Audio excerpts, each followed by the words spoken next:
What's up, NCK fam?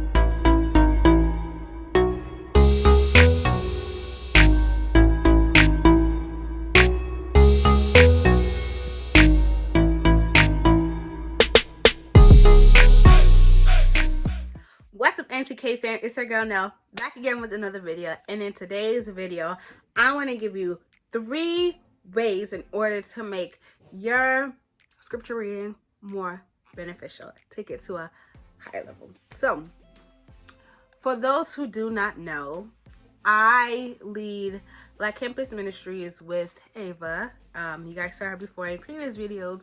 And what we do is we read scripture and hold small group for Black students on campus to think critically about scripture through a Black lens. And we host our meetings every Sunday at 7 p.m. So I want to show you how we do that. I'm going to walk you through how to do the SOAP method. And lastly, I'm going to walk you through how to do Delectio. All right, so let's get started with our structure meeting for BCM. So when we host our BCM planning meetings, we have a certain structure that we do with our curriculum. First thing we do is we write down which chapters we are reading for a specific book. So every semester we have a specific book that we read with a specific theme in mind. Last year we did Esther, and that theme I think was like racial justice. And in this semester, for this year, we did the book of Daniel, and we looked at it through the lens of like there's glory in the difference, right? And we saw like through Daniel, like how he submitted himself to God and how he became different and better. And like all the scriptures reveal like a bettering and a not a superiority, but like a improvement once you like submitted to God into his glory. So the way that we do our Bible study is that we read our selected scripture, whatever it might be.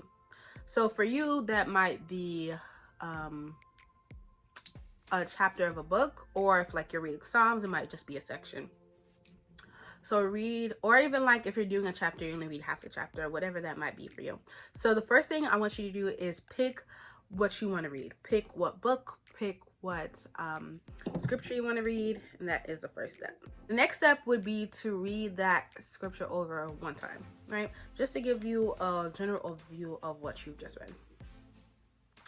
After you read that one time, you want to go in the second time with more intentionality, looking for like certain connections that you might make, looking for certain repetitions that you might see. If certain vocabulary you don't understand, or if certain names are there that you want like meaning of, because you know names have meaning, you can look it up the second time around and get better clarification. If you see that, oh, verse 1 connects to verse 9 in this way, or I see the scripture broken up into 3 separate parts in this way, or it connects to like a worldview or something that's going on, you want to take note of that as you read it a second time. So you're going to read it twice. After you do the second reading, you want to talk about interpretation questions. Interpretation questions are questions that you have about the scripture. Why did this happen? Like for example, one of our questions about Daniel was and this is related to chapter 2 verses 1 to 23. We asked, why was the king so mad and hasty in his decision?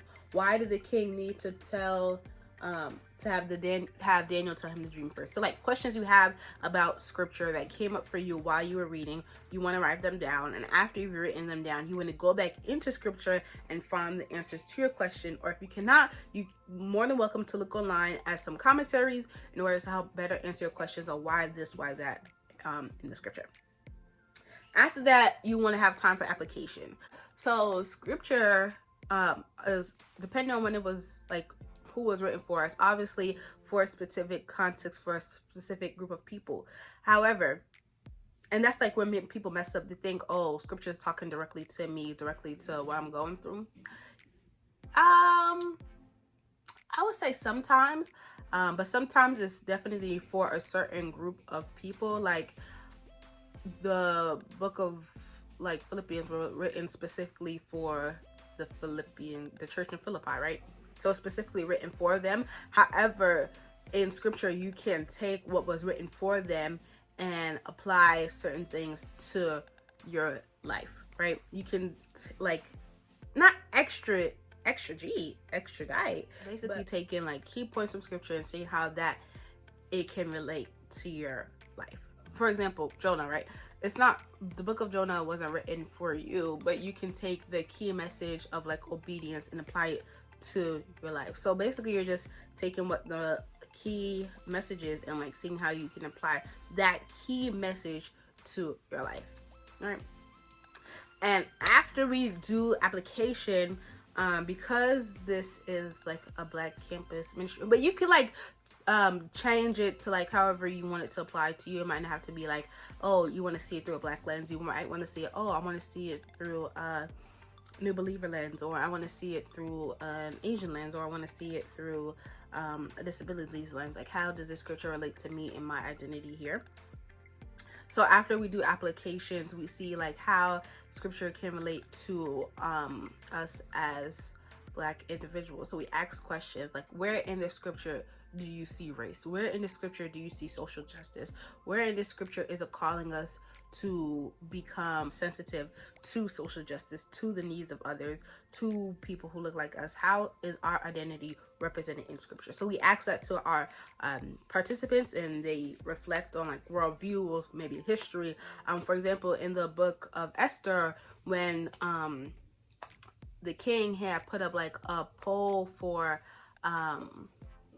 Mordecai and his people, the Jewish people, to be like impaled on, we related that to like how not slavery, but like how in the Jim Crow post-slavery era, where Black people would be lynched like publicly as a form of display to say, oh,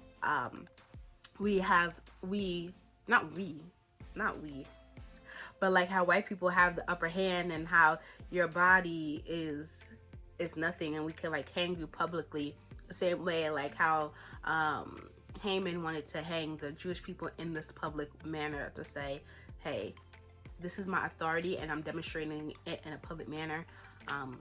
So like the same ways you can take like history and relate it to scripture and stuff like that. And after we do application questions, we do points of prayer and say, what in the scripture is this telling me that I need to do in my life? So basically applications are turned into like prayer points. So like in the scripture, like for example, Jonah, in the scripture is telling me to obey the voice of God. For a point of prayer, you'd be like, God, help me to obey you, right? Or like in Esther, like again, it was like obedience and courage. So that would be like an application like of the bigger theme of the scripture. And you would say for your prayer point, God, help me to have courage, help me to obey your voice.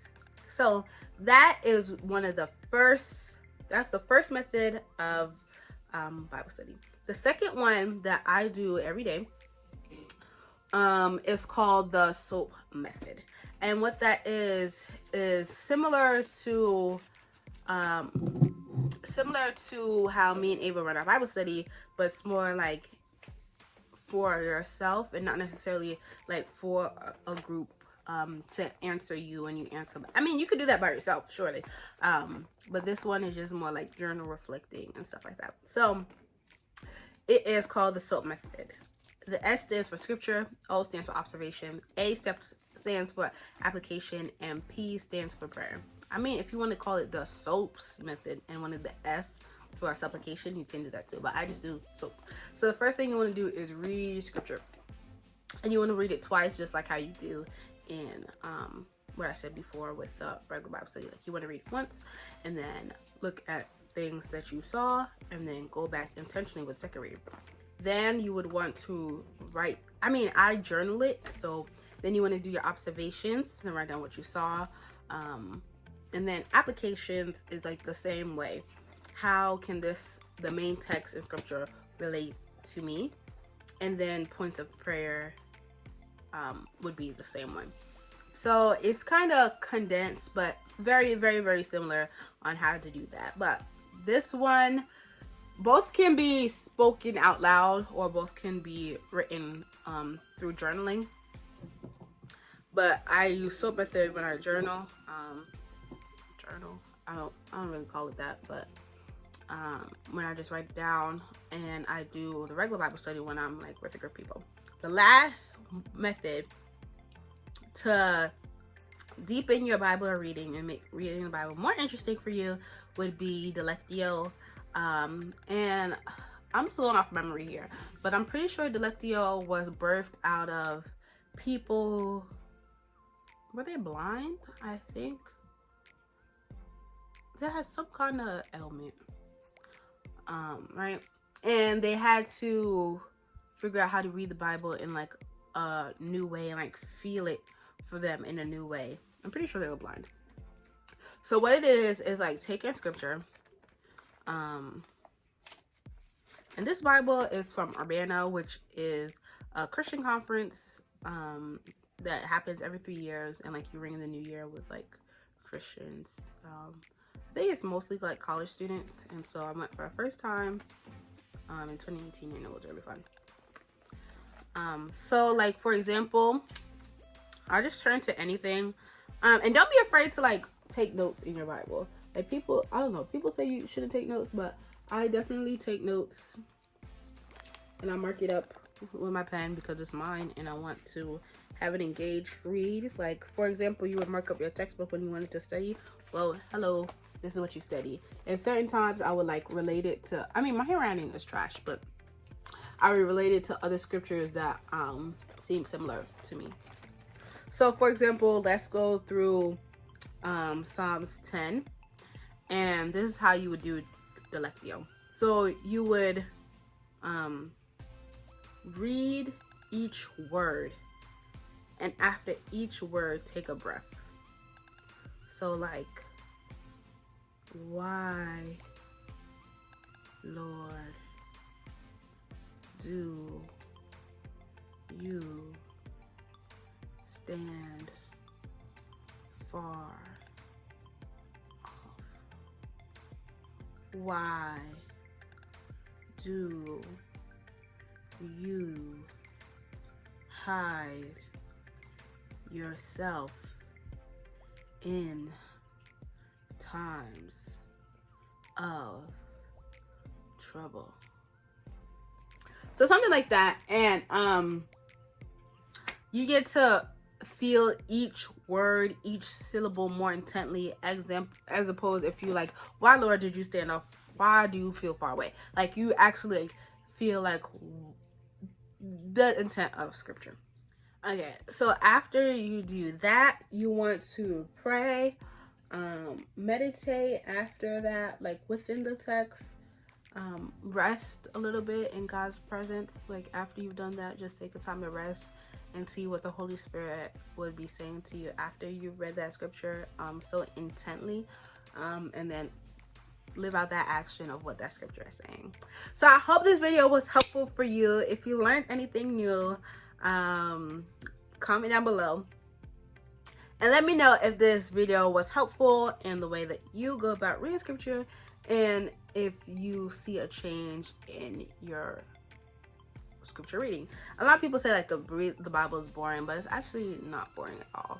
Like the stories in here is like, wow, it talks about like so much different stuff, like a lot of murder and betrayal, and I don't even know, it's just a whole bunch of like what else is in the Bible? Redemption and like love, and there's also like hitman for hire. I'm pretty sure.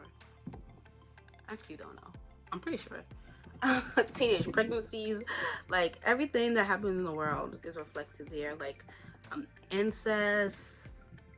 Oh, it's a whole bunch of wild stuff. But it's very, very, very interesting, and I hope that this would encourage you to head back into your word if you have not been in it for a while, which is completely fine. You have time now to hop back in it and make it engaging for you. So NCK fam, I will see you next time. Bye.